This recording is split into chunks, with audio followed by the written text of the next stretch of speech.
I didn't expect some kind of Cinematic Inquisition. Nobody expects a Cinematic Inquisition. All right, so Rob Levy, am I saying that right? Exactly. Thank you. I appreciate for getting that right. Well, I have a friend that his last name is spelled exactly the same as yours, and he goes by Levy. He's Jewish, I'm assuming. You know what? That's a good question. I've never asked that question. He doesn't know him that well. I don't. Right? I got you. We're not talking real friends. Okay. Yeah. So it's Levy, Rob Levy. Yes. All right, producer director for LiveLove. Yes, sir. All right. Well, so I don't know if you guys did. Chris or Dave, did you watch the trailer? I did not get a chance to. I totally feel unprepared. I should have. No. Oh, come on, man. All right, I did watch it. just a couple minutes ago, I'll say, though. Because it wasn't until you said the interview, and I'm like, oh, crap. This is how prepared we are every week. This is Hey, that's great. So, yeah, it's a theme. Yeah. It's fine. I didn't spend, hours of my day watching all of your videos just to get ready or anything. All right, so Rob, why don't you kind of explain the movie, and we'll go from there. The movie basically, it centers around a relationship between Lily, who is a cam girl, and her relationship with somebody who's not really in tune with that lifestyle, or has never dated somebody that does anything like that. So it really just tries to explore, not on a kind of outside looking in on what she does or anything, but really what it's like, for her to be with somebody who doesn't exactly see and understand that, and for him, to be somebody who is learning about this whole lifestyle while he's kind of falling for her, and they're dealing with all that as well. Right on. My first question when I saw the trailer was, where did the idea come from? I mean, it's not your typical, it's a cool idea, and I'm actually interested in watching it when you guys finish it and get it out there. But the idea is just, it's so different. I'm just wondering how it came about. Yeah, well, I mean, in general, I wanted to do something that I can do very character based and get the audience to really feel for these characters, and I guess the whole live cam things came just. I've had a couple of friends who dated CamGirls in the past, and it just always was interesting to me because I feel like it's something that's becoming a lot more common, and it's not always seen in the I guess a positive light, and I don't see it like that. I think it's a great thing. So I kind of ran with the idea from there. Yeah, just to build off of that question, the first thing I always noticed when I saw the trailer is that it's the first time I've ever actually seen anything with cam girl in a movie before, where it's usually, I've seen some movies where it's someone's dating a stripper or a prostitute or something like that. But what made you? Did you start off doing it in a different path, and then because your friends had these experiences, you kind of went with it, or was the cam girl thing the thing you started with? Right. It was always a cam girl in my head as far as the story goes. The story, as far as the script goes, it did take somewhat of a shift, just because initially going into writing it was very kind of one-sided, as from a guy's perspective, and then as I got into the draft, I really wanted to make it as mutual as I can, and so the script did develop a lot from there. But yeah, it was always about supposed to be about a cam girl. I think, like you said, it's not something that's been discussed in films before, and not only is that obviously appealing, doing something new, but I thought there was just a lot to tap in there, emotionally. So with this whole thing, is there then, I apologize if this is rehashing, but is there something you hope to go deeper in with people to bring out of the audience in order to make, is there, for lack of a better term, I don't want to say it, but not an agenda, but something like that, just an idea you're going for to help to get the audience onto a certain side of this? Yeah, without getting, I don't want to try to sound super deep or anything, but on a very like root level, the film, I guess it's more or less about a relationship where two people kind of don't see eye to eye on things, but they, have these like just really strong feelings about each other. To be able, to hopefully get an audience to watch this movie and be able to see past the, I guess, more shallow things. If they had some kind of preconceived notion of CamGirls or just like, online porn, that, they can kind of look at things a little differently. So, that was the goal, I guess. Nice. All right, cool. And you also mentioned too that you have a few friends who've kind of done this and you don't see it as an issue at all. Was that always that way, or did you kind of start off with like maybe having a different opinion and yourself, you kind of moved into that area where you're like, oh, you know what, this isn't a bad thing? No, I was always, I was very open to it. I mean, in general, I'm open. I try to stay as open as I can to things. So whenever, when they would, when they told me that they were seeing a cam girl or whatever, it was never really like something that stuck out like, oh my God. But I just, I always was just very interested in it. Nice. I guess you can kind of put it back to like when people started online dating too. Like it was very faux pas to date somebody that you found online. And like the amount of people that I know that have actually been married for like 6 or 7 years now who have met their partner online is just crazy to me. But it's kind of like the way to meet people nowadays. There's no other way. But like 10 years ago, it was so, oh my God, you met her online or you met him online. What's going on? And this is just, I guess, what seems to be the next level. Really, are you insane? Right. Yeah, it's funny how like just as technology changes, this kind of becomes what happens, right? And every generation, older generation, fights the change. Like, I don't know, Rob, how old are you? I'm 25. 25, okay. So I'm 33. And I remember growing up and as a kid and as a teenager seeing commercials for like Quest Dateline, which they still have occasionally, like where it's like the phone dating service. And like that was being used by like my sister's generation and how the adults reacted to that. And then kind of growing up into like the internet age now and seeing how they're reacting to that, where people started dating online. And then of course you have these kind of things slowly progressing into like the cam girls and stuff like that. And there's the fight back towards that. Yeah, I mean, I think it's all, like even what we're doing right now, like we've been talking for 5 minutes, but even just bringing it to light, just having some kind of discussion about it, it'll help. I don't want to say normalize it because I don't want to make it seem like it's not a normal thing, but help make it more common and more just general, and not if somebody hears the word cam girl, their ears don't perk up like, oh my God. It's just kind of like, oh, that's you work in stock or you work in, film. Like, oh, okay, that's what you do. And I mean, in reality, I've spoken to a few cam girls just trying to get a feel for what their mentality and everything.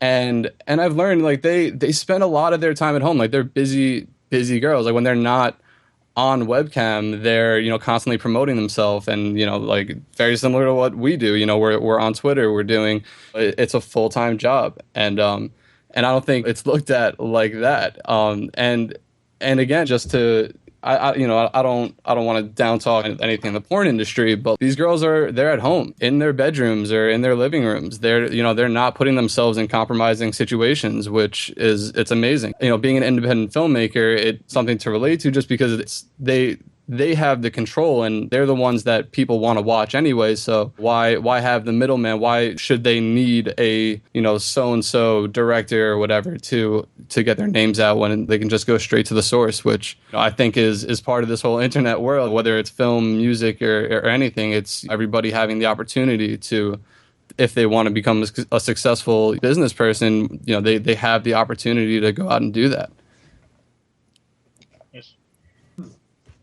Sorry if that was like I just rambled on a little too much. That was good. I like it.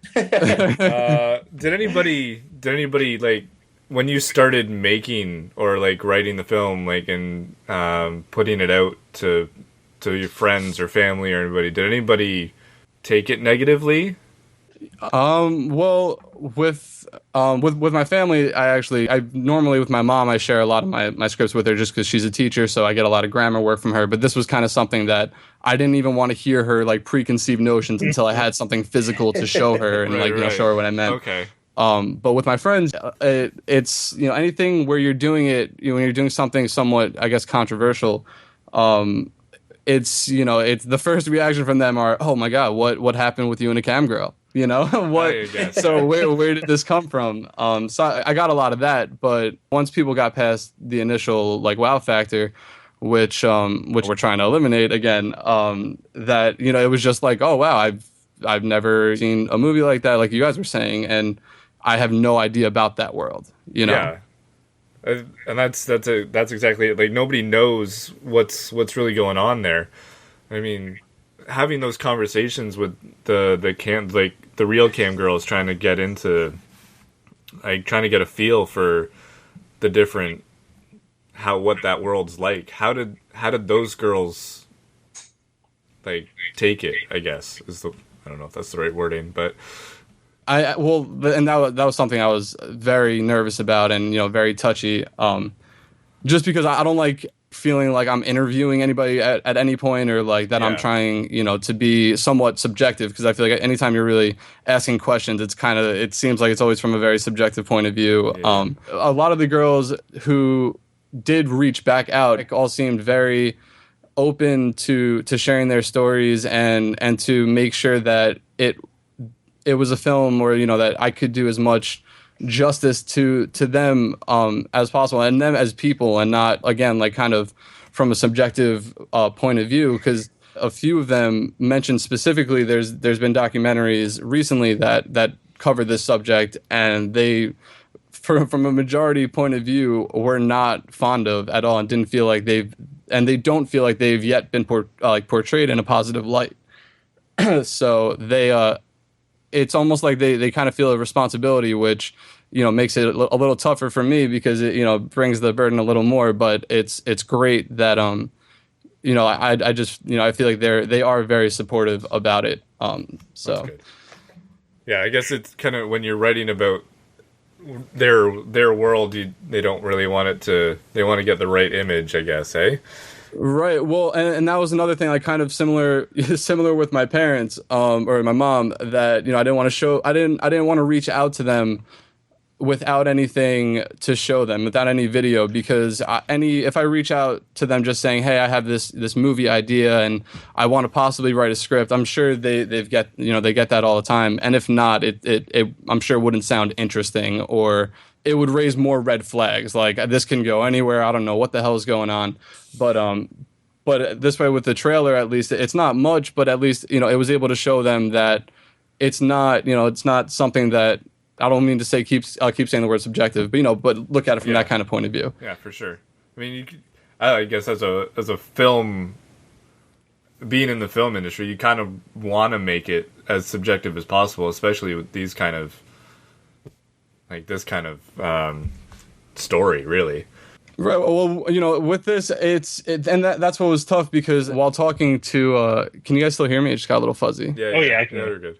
Okay, because we're talking to these girls, it was just something that they felt like a strong responsibility to get it out, and they were all kind of, I want to say, nervous, just that it would be portrayed right, and not again in the similar light that it's been. Sure.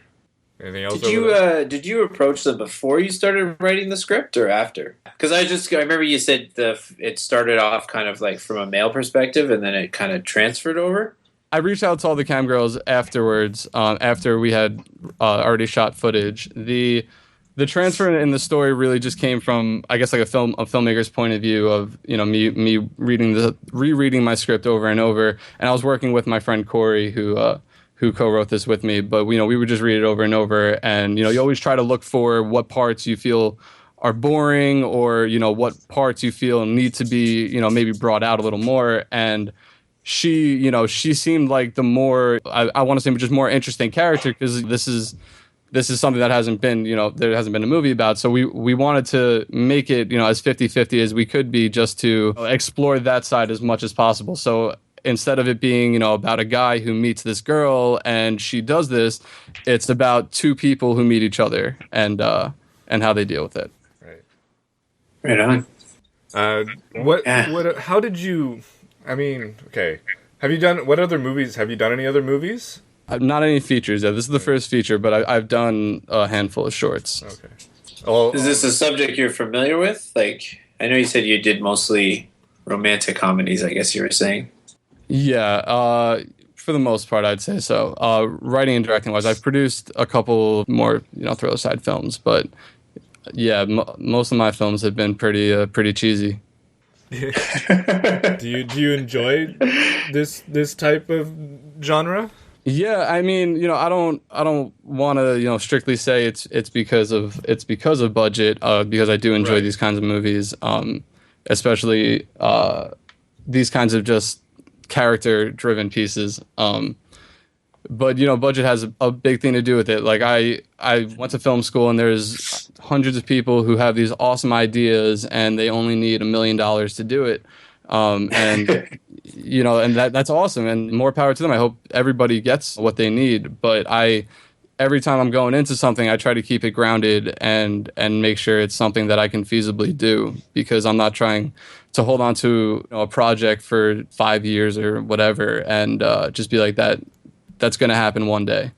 If this movie, you hit the budget and it comes out and it's pretty successful, would you see yourself tackling another kind of subject that's a little faux pas in the eyes of some people? I'm sorry, by faux pas, what do you? Sorry. I mean, like things like the call girl cam, but maybe like something else that isn't really shed light on. I can't think of any examples right now, but yeah, but just some things that you don't normally see, like edgier subjects. Yeah, absolutely. I mean, just in general, I don't ever do anything that's not somewhat controversial, because that's that would just be boring for me to do, to invest like a year of my life in and all that. So I mean, I have a couple ideas already for the future, and that are bigger budget plans that'll be just in the safe until that moment comes. But I would say for the most part, they would have to have some kind of edge to it. Though again, if this doesn't hit it and whatever happens, I would have no problem writing another character-driven, low-budget kind of thing and just diving back into this, just because there's so much more, that I want to do, and I like I said, I'm not trying to wait for that big day, though. I hope it comes as soon as possible. I think we all want to hit it out of the park, right? Yeah. Well, hopefully we can help each other get there. Yeah, absolutely. Yeah. On that note, though, before I forget, just because I've been talking about it, is that this is done or whatever, but you mentioned that we haven't finished yet, and that we're still trying to run this Indiegogo campaign. Yeah. So just anyone who's listening, if they can check out our Indiegogo campaign, that would be awesome. You can just Google LiveLove feature film and help us out. I will be putting all your links and stuff into the description of the podcast as well. That'd be great. All your Twitter information and the trailer and Indiegogo and all that jazz. So all that will when I post this, we'll put it all in there. So nobody has to go remembering to find something. They can just find it right away. So it'll be nice and easy that way. Great, thank you. Yeah, not a problem. How long did it take you to write the film? Okay, so I want to say it was kind of always on the fast track, just because I was a senior at the School of Visual Arts here in New York, and if you guys are familiar with film schools at all, I'm pretty sure for the most part all of them give out free equipment with when you go there. Right. So this was my last semester to have all this free equipment, and I knew if I wanted to do a feature and be shooting we ended up shooting for 18 days. And we're not even done yet. But if we wanted to shoot for that much, that I couldn't possibly do it with renting equipment on top of everything else. Right. So we started writing in, I want to say, November, and we didn't stop. We were going through new drafts up until we started shooting, which was in April. And my cast was very amazing, with just me kind of doing all these last minute sorts of changes, and they were awesome. So your goal is 10 grand. Yes. And you've got 36 days left on that.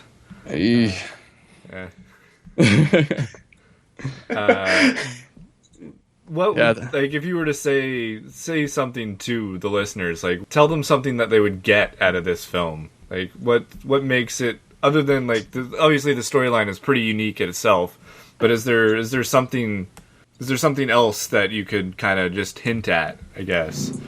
That's something I can hint at. Well, let me just say that it's awesome that, you know, everyone has these opportunities to do these crowdfunding campaigns. And I've never done one. Like I told you guys, I've made a couple short films, and every time kind of at some point it hits you like, hey, this would be awesome if you just had, you know, like $1,000 more, just crowdfund it. But I never did, just because I never like needed it. I never felt like I severely needed it to a point where I couldn't do what I wanted to without it. And you know, I again didn't want to do that with this until it got to a point where I needed help. So that's why we're doing this. And again, I'm not just doing this to just so I don't have to spend my own money. All of my money has been in this, and will remain in this for probably in the next couple months. So if you guys can help out, or anybody can help out, it is very much appreciated. And it's a little tough because a lot of the feedback I've been getting from the trailers, you know, it looks great. Like, you know, I can't wait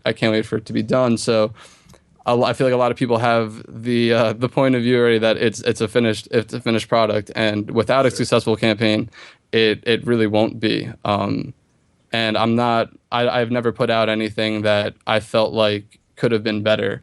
Right. So until we get to that point, this won't be made, or, you know, this won't be released, right, which it really, I think, needs to be. For sure. Heaven forbid you don't reach your goal. Do you still think you'll finish it at some point, or?